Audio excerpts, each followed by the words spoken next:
Hello and welcome to the Nightly Podcast. Today I am interviewing Susan Kramer-Mills, Executive Director of Town Clock CDC. I hope you enjoy this episode. Communication is just more than words. It's actually just power. Some of the things on this podcast will talk about heavy topics that we hope to communicate clearly about. Communication to me is when you talk to others. Communication helps us build relationships. Stay tuned on the Nightly Podcast. Make sure you tune in to our podcast, the Nightly Podcast.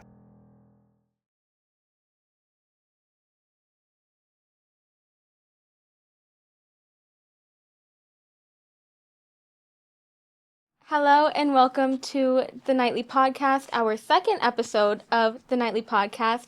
I am here today with Reverend Susan Kramer-Mills. She is the Executive Director of Town Clock CDC, a nonprofit organization for domestic violence survivors. Thank you for joining us here today. I'm very happy to have you.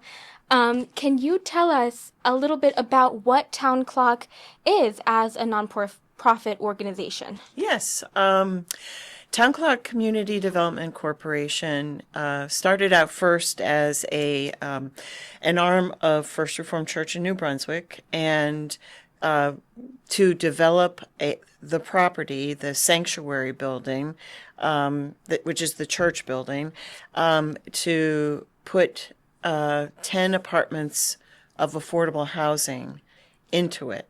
And the goal was to renovate the building as well as provide homeless people housing. And we focused in on the population of survivors of domestic violence because we found out how many survivors of domestic violence were not finding adequate housing. Mm-hmm. And then after we developed that first portion of the property, of the facility, that was in 2016, we then created a wraparound services program. So we provide the residents that live within the facility case management, therapeutic counseling, an on-site food and clothing pantry, and also a scholarship program. Okay. Yeah. And can you tell me, for those that don't know, what exactly is a nonprofit organization? What does that mean for something to be nonprofit? So a nonprofit organization means that we're not working for profit. We are working to, yes, we want to be able to make ends meet, but we're not beholden to any shareholders or any investors. It's a bare bones and usually doesn't pay as well as commercial or for-profit entities. And we also are not taxed. So that's a very good thing. Yeah. Okay, well, that's a very good definition. And a lot of nonprofits work from churches or other, more grassroots type of situation. Okay. Yeah. We have a board of directors and me as the executive director. So. Yes. Okay. And again, to go over terminology, can you tell me what is domestic violence? Yes. Domestic violence is where one person tries to exert power and control over another person, and they do that in a variety of forms. It can be mental control, manipulation, coercion. It can also be physical control. It can be also financial control. Those are all ways that that domestic violence can, or intimate partner violence can be expressed. And it can happen to anybody, and it can happen between two partners who are intimately involved. It can also happen between a parent and child. That can also be considered domestic violence, but it also can, depending, because the child's probably living with the parent still, and it also can be a adult child with older, frail parent, where there can be that type of domestic violence. Okay, so like any violence within the home Yes. would be considered domestic violence. Yes. Or between, or intimate partners, which can be a boyfriend, girlfriend. Yes. Yeah. Okay. And does domestic violence, I know that word violence, you picture someone hitting someone else, something physically violent, but Yes. does domestic violence always include physical No. violence? Can it come in other forms? Yes, well, just like I described, it can be control. So you Yes. can control people by manipulating them. You can put them down. You can say nasty things and yell and scream, cause a fight. You don't have to hit somebody to have them feel like they are afraid. You can threaten that I'm going to do something worse, right? You can even say, I'm going to kill the dog, right? Or I'm going to strangle the dog, or I'm going to take the dog away, right? It doesn't even have to happen to that particular person. But if that person loves that other object, and so the person who is creating the abuse can manipulate all sorts of other things in order for the person who's the victim to be afraid and then do what the person who's abusing them wants, right? So that's the power and control. And your organization, I do believe I heard you mention they provide services to, Yes. like therapeutic services Correct. to work through, you've been manipulated. Yes, So yeah. you guys provide therapy services. Okay, and do not many organizations do that? So that's a very good question. So Town Clock CDC provides it all under one roof in our building. Oh, okay. So the residents don't have to go anywhere. So That must be comforting. yes, it is. Yes. So a lot of people who've experienced domestic violence, it's scary to go to a place that they don't know and to meet new people and things like that. So when we bring professionals in, it's in their comfort zone. It is, they know, they trust us. The residents trust us, and they say, okay, well, if Susan and the staff trust this person who's going to come in, then I can trust that person too. And I'm less afraid to get involved in whatever workshop that we put together. We put a bunch of workshops together per month. We also have the therapeutic counselor on site. They can also go to a therapeutic counselor on telehealth if they feel like it. Yeah. So I heard you're a bit of a familiar face for your residents. Oh, yes. That too must be very comforting. Yes. Do they get to your building and do they see you first, or are they greeted with others and then they go on to meet you? No. I meet them pretty right up front, actually. Okay. When we're interviewing a applicant to come into the facility, I and the caseworker are the two people that meet with them online first. That we do the first interview is always online, so that they, it's comfortable for them. They don't have to try to get to our location, which is not always easy to get to, because there's not a lot of parking in our area. And no, they get to know me first. Okay. Yeah. That's very nice. How much power would you say society has in paving the way to a future where services like the ones you provide are more or just generally accessible to people who need it?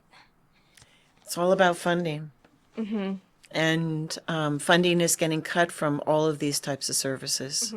And that's the unfortunate part. Right now, we're in a very difficult place with the present administration. They are significantly cutting back all funding for housing and for programmatic housing.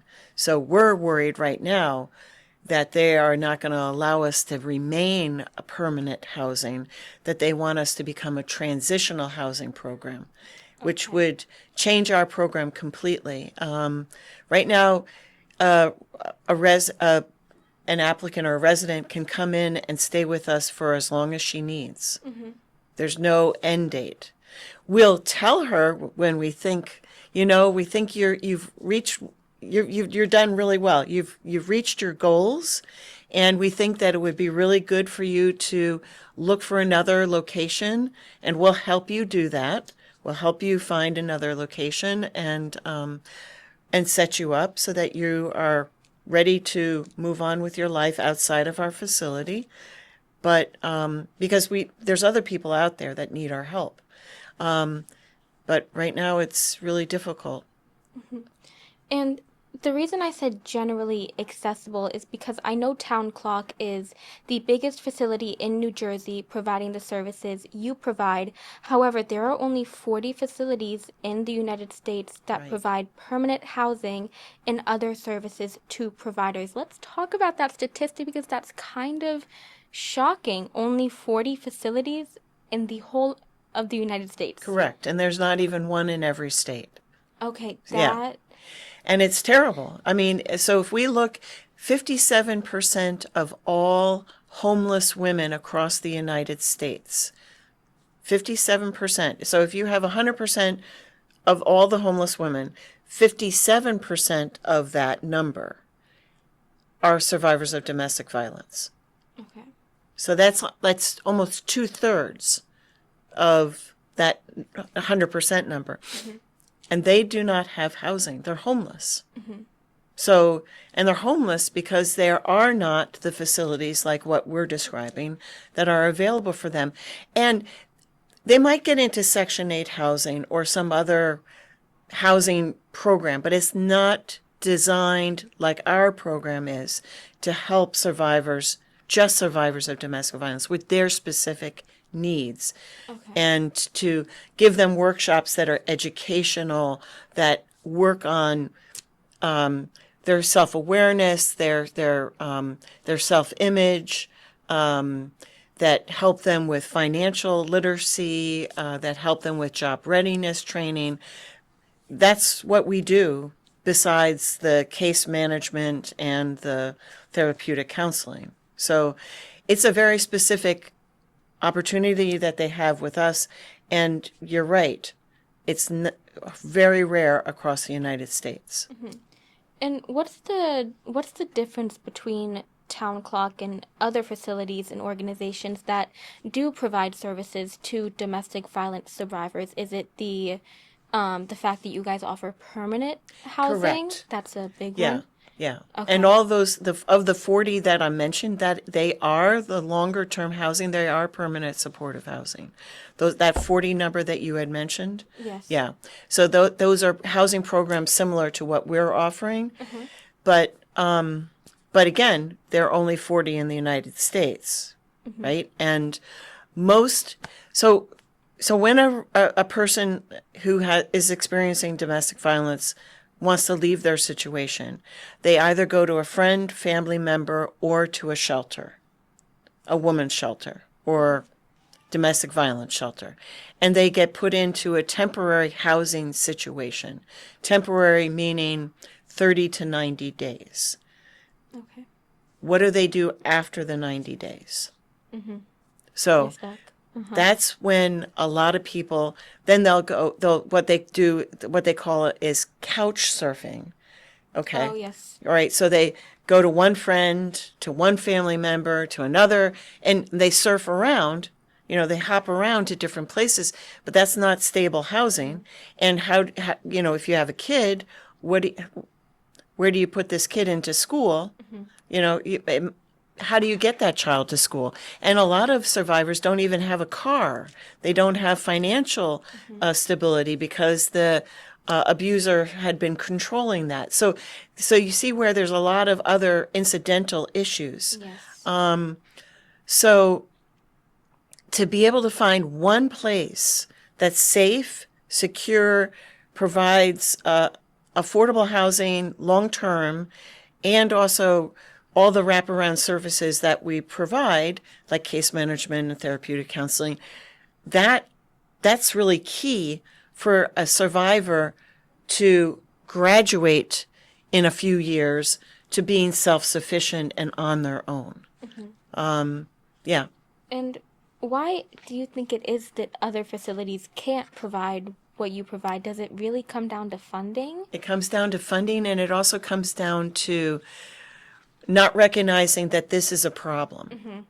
I think that's the biggest thing. So first of all, we had a lot of housing created just for homeless people.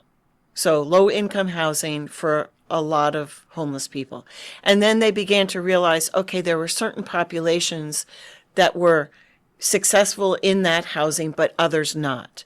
And then they realized that there were a lot of homeless veterans, right? There's a huge population of homeless veterans, unfortunately. Has to do with the PTSD, the trauma that they experienced while they were in the military and things like that. And that they had special needs for them to heal that they weren't getting in just the regular housing. So then they started creating housing for veterans. And everybody got on the bandwagon for that. And they think that's important. And it is important. They still haven't seen that women and children, survivors of domestic violence, are the other population that need specialized housing, like the veterans. So, and it all depends on when we say we have this need, but does the new administration in Washington feel that they have the money that they want to put towards that housing? So a lot of it comes down to a lack of acknowledgement. Acknowledgement, and then putting money into these programs so that entities like Town Clock CDC and others can build housing for survivors of domestic violence. Yeah. Okay. Could you tell me, what is the biggest lesson that you have learned from an individual that has come to you seeking help? Is there anything that you've learned from the whole process of creating Town Clock? I have learned to be more mindful in the present situation. So something that a lot of survivors of domestic violence have is they can be very angry. You know, when you finally allow them to express their feelings because they're no longer in that power and control relationship, they can actually express their feelings in a free place where the person is safe, right? Sometimes that can be really pretty difficult because that person has bottled up emotions that are coming out, and it's like being thrown at you, right? You know, have you ever had anybody be really? Oh, yes. Yes. And so it comes all at you like a megaphone or a railroad, right? And I have learned to stand in front of that railroad and be able to embrace it. Trying to use some analogy here. So because that's really what they need. Someone to listen. Yeah. Someone to understand. Yeah, exactly. Empathy, compassion. Exactly. Exactly. And not take it on personally. You know, it's not about me. It's really about their frustration and where life is. So to stand in the storm, I've learned to be able to stand in the storm. Not always perfectly, but for the most part, I'll Enough get it to help. Yeah. But I've learned that over the 10 years that I've been in my position. Okay, we're just going to stand in the storm right now. I like that analogy. I do. I like that way of thinking. Would you say that the voices of the people of your residents, do they have a hand in shaping the services you provide? Yes. Yeah. Okay. We're required to. Through the grants that we get from the county of Middlesex, we're required to have an input mechanism. So after every workshop that we offer, we ask for residents' feedback. So that's one way that we get feedback. Did you like this program? What would you have liked to have seen differently? What other programs would you like to have us do? And then we respond accordingly. We do plan out all types of different types of workshops. We have a sound healing workshop. We have sometimes we've had music, we've had art therapy, we had different therapies, we've had Tai Chi. We try to do a whole gamut of different types of things. Financial literacy, parenting classes. Yeah. Then at the end of each year, we also do a full evaluation of the staff from the perspective of the residents and of all the programming, whether they feel safe in the building, whether, they feel, I don't know, whether we did right with the kids, whether there was enough programming for the children, things like that. And what would when you follow up with your residents, what would you say is, I guess, the number one request? What tends to be a trend between your residents? What do they all need? Oh, what do they all need? Yes. What do they have Therapy. in therapy. Okay. They need therapy. They don't always go to therapy. Because sometimes, you can lead a horse to water, but you can't make it drink. Yeah. That's a saying. Yes. And sometimes we're our worst enemies. We'll offer you therapy. The person's coming to the building. You can speak with her. She comes every week and she can meet with you weekly, or you can do the telehealth person who is a bona fide group that we work with. We pay for the therapy. We fundraise so that we can pay for all the therapy that they take. And some people still don't go. But you're able to see firsthand how much therapy helps Yes. individuals and their children? Yes. The children it's really key. So I have seen that even if a child comes to us as a baby, a newborn baby, and we've had, over the years, we probably had 4 newborn babies come into the building. 4. Okay. Newborns. 2 years later, they have some developmental or personal characteristics that show that they are survivors of domestic violence. So they need to get an IPO, or they get therapy, or they go, they have some learning disability, sometimes speech therapy. And with being a long-term facility, are you able to see those children grow Yes. and develop? Yes. What impact would you say, or what's the number one impact that you see on children? What, again, tends to be a trend? So we have seen a young boy come into the facility with his mom. The father was an abuser. The child no longer had any connection with the father because they were really hiding out away from the father because of the domestic violence. As the boy got older, he became a teen, and he started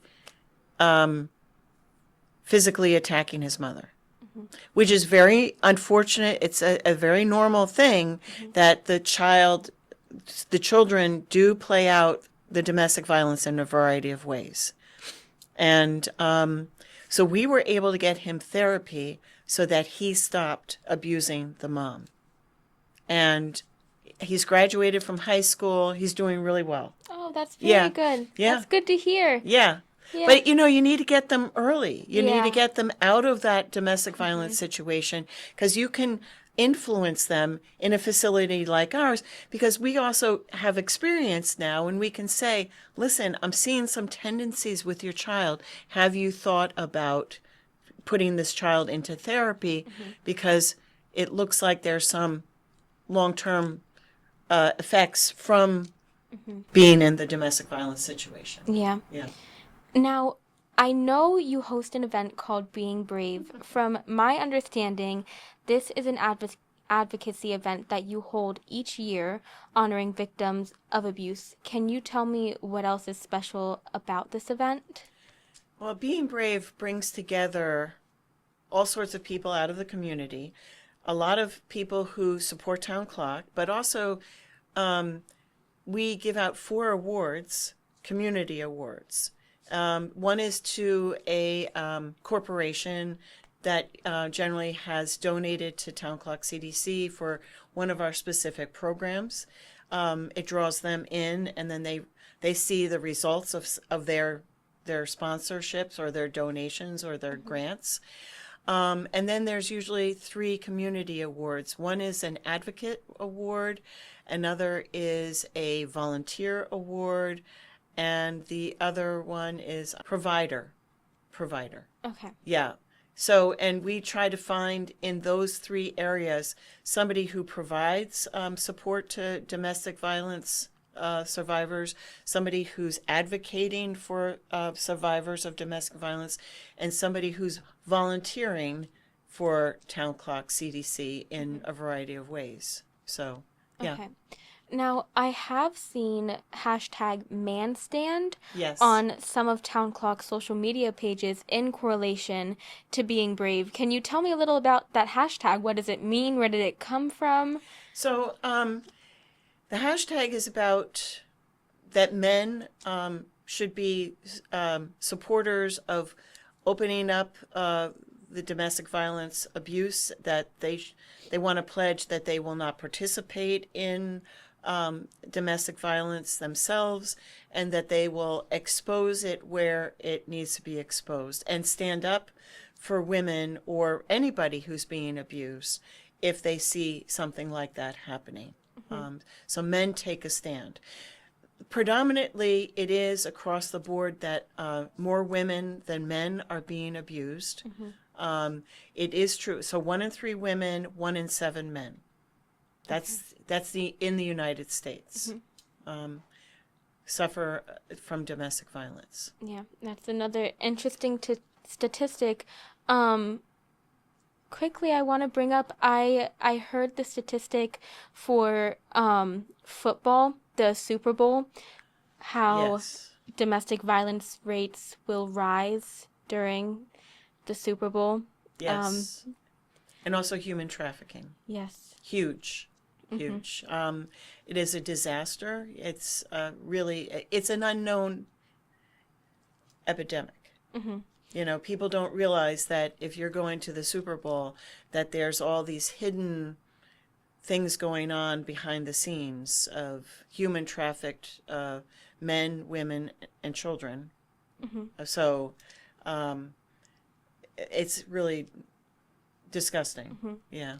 And going back to men's involvement in advocacy work, in your experience, what have you learned about the importance of men speaking up as advocates? Because we don't see it too often. And I can imagine young men hearing grown men speak out for women. I can imagine that does something different rather than them watching women speak out. Yes. So what have you learned That's about very that? true. That's why the man stand is so important. And, we do it at the event every year, at the Being Brave event. And to have all the men come forward. And then we also get firefighters from New Brunswick to come and stand, and also sometimes the police officers to come and stand with us. So New Brunswick has a very strong support system for domestic violence, to open up the awareness about domestic violence. So. Thank you. Okay. Could you tell me what are the first steps that a survivor, or what are the first steps that a victim should take when they're attempting to get out of any dynamic of a domestically violent relationship? There's a couple of things that a survivor can do. It all depends on whether he or she has access to a phone that's not being controlled by their abuser. Okay. So it starts with that, and it's really scary to think that somebody who's living in the United States doesn't have access to a phone that's not bugged or controlled by their abuser. Okay, so it goes to that extent. It does, yeah. Okay. Yeah. Stalking is a big thing in that domestic violence abusers do. So they can stalk you in so many different ways. I mean, they can just drop like those tags in a purse or in clothing or on a keychain that you didn't even notice that control your whereabouts. But what should a person do? Call a domestic violence hotline and get advice. That's the easiest thing for anybody to do, is to call a hotline and get advice about how to get out of a situation. So you can get advice without immediately running for help? Correct. Okay. Correct. Very good point. So you just call, you find out and they will advise you. Take all your documents, squirrel away as best you can, or take pictures of your documents, because you might, if the documents disappear and your abuser figures out that you're trying to find things, squirrel things away, that could lead to bigger problems. But take at least pictures with your phone, send them to somebody that you trust, and, clear your phone. Like, you have to really be like super, super careful at those things. Try to get some money put aside. Try to pack a bag that is not readily noticeable for the abuser, and plan how you're going to leave. Don't tell friends or family necessarily. You might, especially somebody that the abuser knows. You want to have that one-off friend that might be in a totally different location, that abuser doesn't know anything about. Because the abuser will immediately go to the family members or the best friends, all right, and look for you. That's why shelters are really important, but shelters are full. So when you call, you have to sort of plan it out with the shelter and get advice about their availability, whether you can get into the safe house or not, or whether, and it also depends on how desperately violent the abuser is. Because some things you can't wait. You have to get out now, right? Because it is that scary. So you have to. It's hard though for somebody, because you're in a mindset and you don't think about. You think, oh well, tomorrow will be a better day. He'll love me tomorrow. She'll love me tomorrow. Tomorrow will be nicer. If I just behave, it'll all calm down and it'll be back to normal. And it's not normal. Yeah. Can you tell me, is there any enlightening side to what you do? Yes, it is. When I see that people, after the first couple of years being in our facility, I see the kids thriving, going to therapy, doing well in school, getting their lives back online. The mother has gone back to work or gotten a certification. We have a lot of success stories. So over the 10 years, almost 10 years that we've been in existence, we've served over 40 people. Right now we have 17 living in our facility. That's 11 adults and 7 children. And they're all in good places. They're doing what they need to do. I have, out of 11 adults, I have 9 working. So that's really excellent. Yeah, that's the highest number we've ever had. So what or how can others collect wholesome memories like the ones you have and participate in the fight for affordable housing and ensure that both physical and emotional needs are met? What can kids do if they want to help their friends? How can we participate in the fight? Well, you can collect food for shelters. You can adopt one of the shelters there's a lot of shelters around here in every county, and you can collect toys or things that you can call up the shelter and find out what they need, and say, how can we collect? You can also give them gifts at the holiday season, because a lot of the kids have lost everything, especially when they've run away from home. So they've only have maybe one or two things with them, so they don't have much. Advocacy wise, do a letter campaign with your legislator and assembly people. You can also find out about healthy relationships, so that you all don't get involved into abusive relationship. So what is a healthy relationship?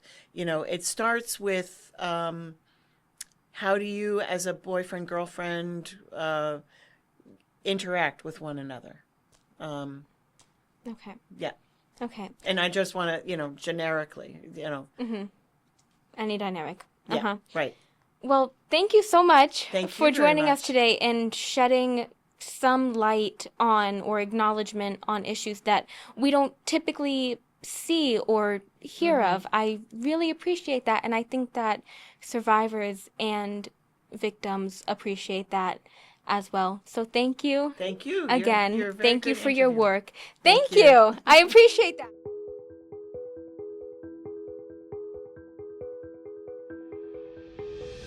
We hope you enjoyed this week's episode of the Nightly Podcast, and don't forget to tune into the next.